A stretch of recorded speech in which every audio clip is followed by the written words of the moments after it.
Clarita here, and I've got a new sponsor, DistroKid. If you want to release your music into the world, DistroKid's the easiest way to get your music into all the major streaming platforms, unlimited uploads, and keep 100% of your royalties. And because you're a Design Freaks listener, you get 30% off. Go to distrokid.com/VIP/designfreaks. DistroKid.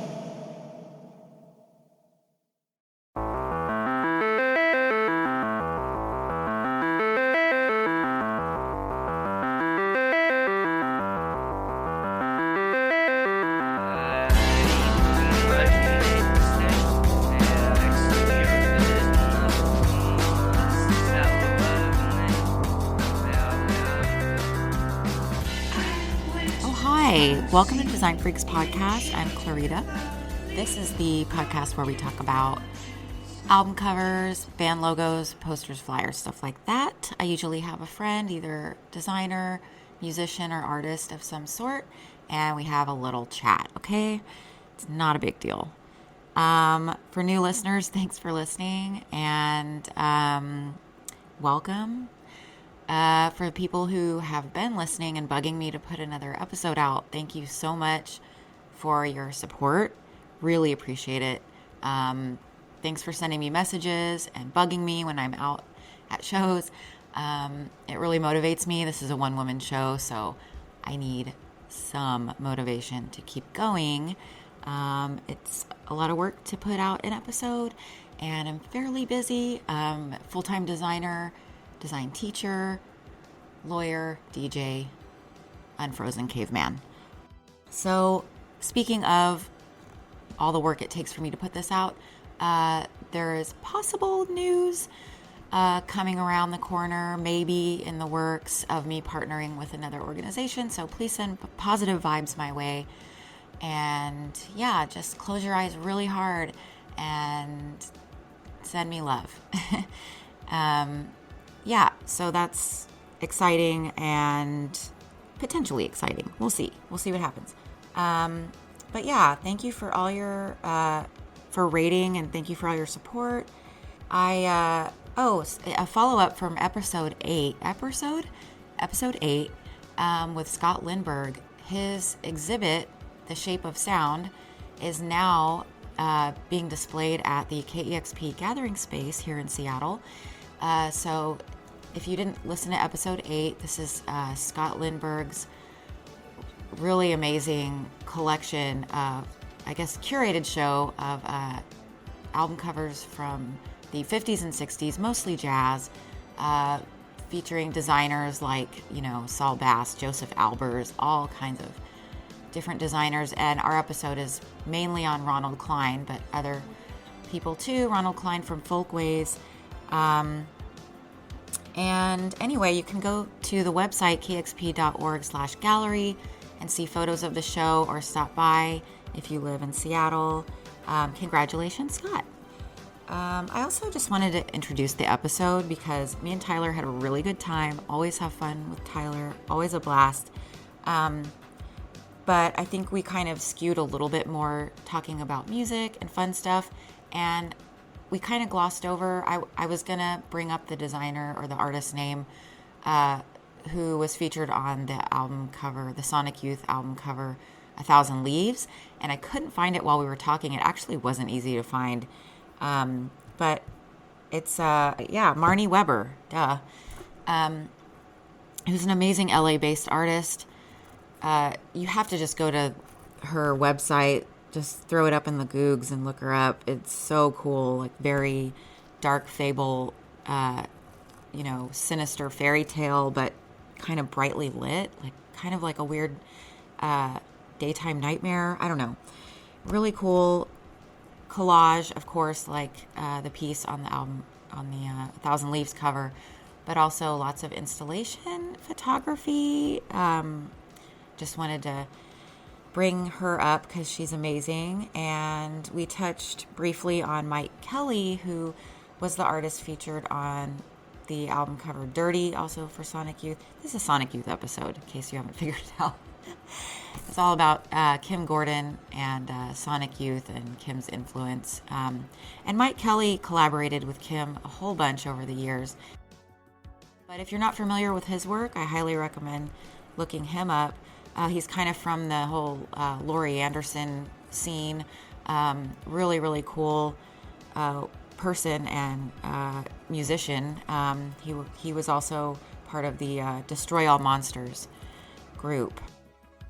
I also wanted to say, what else? I did voice dictation to take these notes, and every time I said Tyler's name, it either says Tyler Gosh or Car Wash. So, fun fact. I also referenced the growing up in Austin. I worked down the street from a record store called Sound Exchange. We were complaining about record store dudes from the 90s. I just want to say there were women that worked there. I knew them. However, my negative experiences were only with the guys. Take that how you will. So it kind of sounded like there were only guys working. That's not true. Yeah, I mean, keep rating the show on iTunes if you have a sec. Thank you so much. And send in MP3s. Go to the website designfreakspodcast.com. There's a message portal there. Send voice memos. I want to put in more, contributor stuff. So send me a song, send me noises, yell something at me. Enjoy this lovely conversation, and everybody have a spooky Halloween. You're turning it on.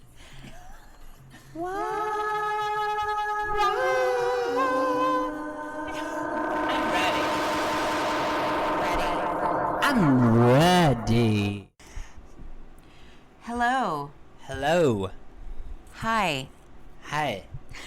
Cool thing. Tyler, thank you so with much the for... kitty. That's all you. Thank you so much for coming over. It's a shame I can't talk about where I live because it's really funny, but probably isn't a good idea to send it out there. Because if you had pictures of your eyes, people could look into your eye reflection and see where you live and start stalking you. They would. They would fall right in love. Of course. Obviously. So, what have you been up to? How was your summer? My summer was cool. I was going to the beach a lot. Nice. I found a really good self-tanner called Skin Rolls. It's really changed how I feel about the beach because it gives me a deep, natural tan. What? What is it called? Skin Rolls. Skin Rolls? Skin Rolls. You need a special applique glove to use it, but it really is the most effective faux tan solution. Well, you look great. Thank you. I'm not even skin rolled right now. I'm doing kind of a fall thing. That is reminding me of cinnamon rolls for some reason. Skin rolls, cinnamon rolls. Here's the deal. Kim Gordon is very important. Her album just dropped. No Home record. Amazing. Yeah. I haven't heard the whole thing, but we're really excited. And start from when beginning.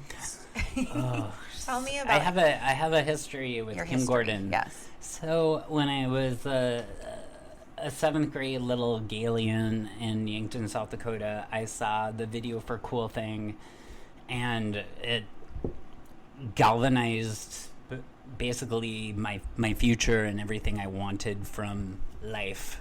Like seeing the fierce feminism of Kim Gordon and the power there, it was this ineffable quality that I knew I wanted. I wanted to be part of that culture and that power. And I don't think I even had like a notion of queerness at the time. Like in retrospective, it's very queer adjacent. But Kim was the coolest creature I had ever seen. Absolutely. And completely formative on the rest of my life. and Wow. ingresses into different kinds of art and music. But I think essentially she displayed this heroic sense of individuality that really, really resonated with me. When did you start getting into her visual work? I don't know if I was aware of her, it's hard to separate her person from any, like, she is art, right? Yeah. Like, the way she dresses and the lyrics she has, and she was obviously the coolest member of Sonic Youth. Duh. Hands down. Duh. She influenced me in the sense that juxtaposition and context switching, context piratism, like, oh, I was expecting this thing, but here's this other thing. Mm-hmm. Like, for instance, her paintings, her last set of paintings were Twitter quotes that were just hand painted, and just that context shift of a digital parcel Yes. that has turned into a stationary piece of art. And like, it was that the really drippy letters. Yeah. I love that. And that she also watercolors. painted a line of clothing. I believe it was 2010. She had a line of clothing this was with the painted. post X Girl. I don't know, but it was all those. I don't know if it was from Twitter, but it was all. It was word art. Yeah, that's what I'm referencing as well. You know, and again, just for the audience, it's really hard to pull out the exact pieces with her because she's such a fucking force. Yes. And means so much. And by the way, Clarita and I are sitting in a mansion by a pool. We have no clothing on. Yeah, we're just touching gold and platinum. Mahogany, gold, platinum. Milan, Paris, Copper, London. you'll never be gold. Tokyo. We have our grills in. These are the things that dreams are made of. If you like hot dogs, you love corn dogs. Everybody does. Okay, so let's talk randomly about what is your favorite Sonic Youth album cover and why? Daydream Nation. Daydream Nation. Gerhard Richter. Yes. That's an amazing painting, and actually my friend found a bootleg Russian version of that album cover that just had a photograph of a candle. Whoa. Well, Gerhard Richter's was a painting, and my friend repainted that. It was so... I love it. Snake eating its own Bootleg. tail. I'm going to go with Raymond Pettibone Goo. Oh, of course. So good. Please listen to the Raymond Pettibone episode, everybody out there, with Kurt Block. And we went over, I don't think we talked about Goo. Hey, Goo. I wish you need this, Mike. You need the effects. I do. Okay. No, you need this. We are back. I'm here with Tyler Bosch, designer extraordinaire, wonderful person. Just giving me all kind of insights, wise beyond his years. And we look great. I'm 18. Yeah, we look great. We did want to talk a little bit about how they went from being like an SST band to sort of more focused on their music videos. They were darlings of the alternative nation. Yes. 120 minutes. Cutting Edge. Remember the Cutting Edge? Yes. Dave Kendall. Yes. Oh my God. That just brought back memories. Dave Kendall's leather jacket fashion. They were video... Sonic Youth from SST, Imagine,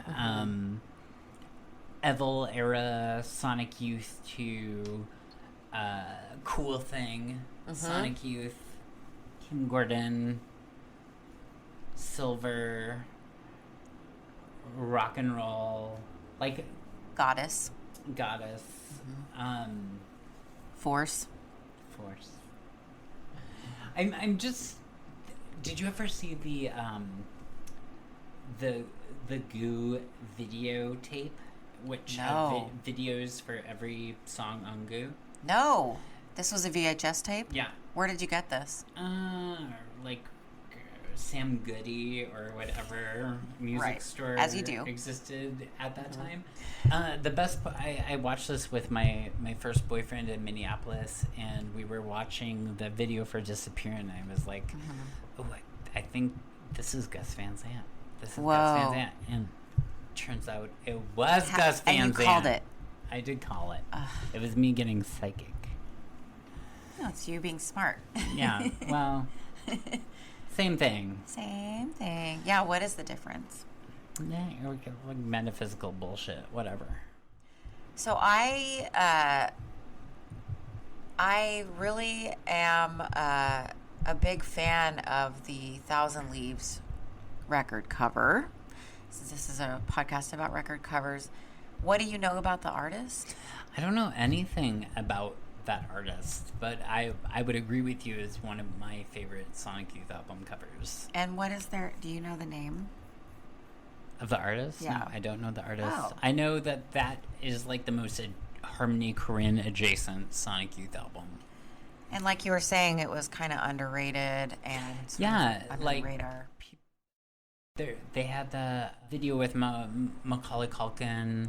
Oh, right. That was directed by Harmony Korine with the ballerinas going crazy. Right. It's a very 90s decay of civilization. But so Harmony Korine was the one who directed Kids, correct? Okay. Well, no. Was that Kids? Did he direct Kids or he wrote the screenplay? I always get this confused. I don't know. No, I think he wrote the screenplay for Kids. But Harmony Korine directed Gummo, Okay. Spring Breakers, Oh, that's right. etc. Right. Larry Clark directed Kids, I think. Oh. Yeah. Also, great soundtrack. People of the Internet, Kids, amazing. Got some Slint on there. Slint. Like, what is the hip hop song on that record? It's so good. Well, I could look it up right now. Oh, that's... So I'm currently looking up the artist for Thousand Leaves. Thousand Leaves is an amazing pop record. Yeah, I mean, it's hard to... If people are fans of a certain style, it's hard to... Well, and, follow along. record store employees, especially in the 90s. Can we talk about that? Yeah, Because totally. I grew up in Austin, Texas, okay? I worked in a bagel shop inside of the building owned by the Church of Scientology, but the record store right up the street from us was Sound Exchange. And it's the famous store with the Daniel Johnston mural on the side. And I would go over there, and it was terrifying. And you know why? Because there's a bunch of dudes working who make minimum wage, who have minimum rage. Fuck the record And they store take it dudes. out on you. It's like such an elitist bullshit stand. And bookstores. I remember one time, because I was a skater in high school, whatever, I wore like big pants. Well, like you were cusping on thrash and rave. I was cusping, I was thrashing, and I was raving. Yeah. And I went Fat into the pounds, bookstore. they were furry. Why not? Why not? I tried to buy a Charles Bukowski book. The guy behind the counter, I'm not kidding, said, "Oh, I guess everyone's reading Bukowski now." It's such bullshit. It was a hard time to be alive. Anyway, so record stores, same deal. Well, I think it's changing. Like we were It's talking about earlier, definitely male culture is changing. changing in general, which is good. But I think fucking with the record store guys is the best. Like, I'm going to buy a Nietzsche Ebb record and Mama Cass record Why at the same not? time. Why not? Oh, they don't even care anymore. Nobody says anything. But if it, at the time, like, you were like, this is who I am. I'm buying these records, my identity. I am buying a Nina Cherry and a Digits. And you're going to deal with it. And it's not going to blow your mind because you've seen so much weird shit all day. But have they?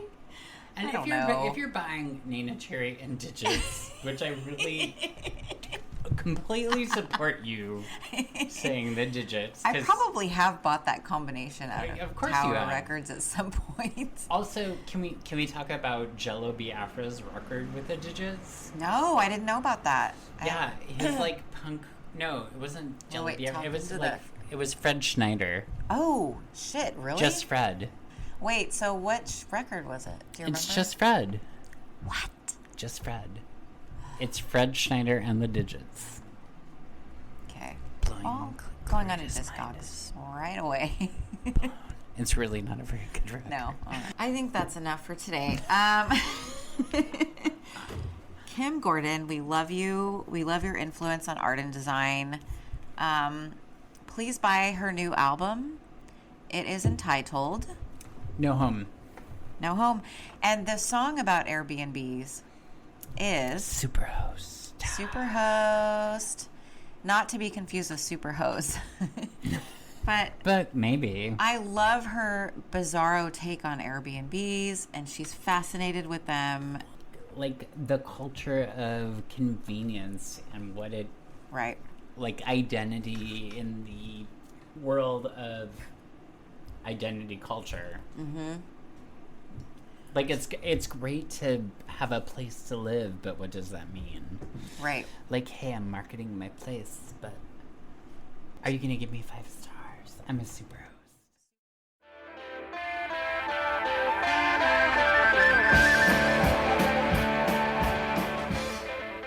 Thank you for coming on the show.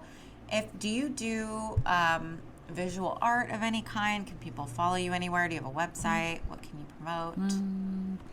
No, I paint, but Yeah. I don't do social media at all. If Good you for want to you. come at me, just text me at 206-251. Come as you are, As as you you are, as you want wanna to be, come at me, as a friend, as a bro. as an old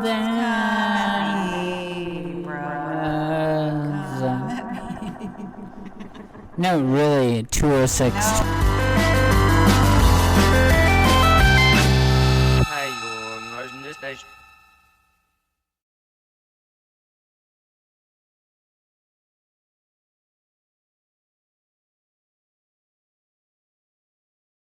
I'm ready.